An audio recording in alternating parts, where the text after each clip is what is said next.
Você jogou esse caderno aqui no chão, Miguel? Você jogou? Você jogou o caderno no chão, não foi? Você não vai vir pegar esse caderno aqui, não? Vai não, né? Pega esse caderno aqui.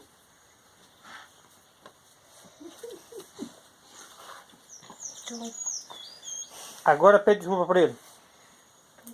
Vem cá. Pede desculpa pra ele. Olhando na cara dele. Pede desculpa. Tá desculpado. Dá um abraço, tá? Dá um abraço nele. Dá um abraço nele. Vai dar um abraço, não? Tá.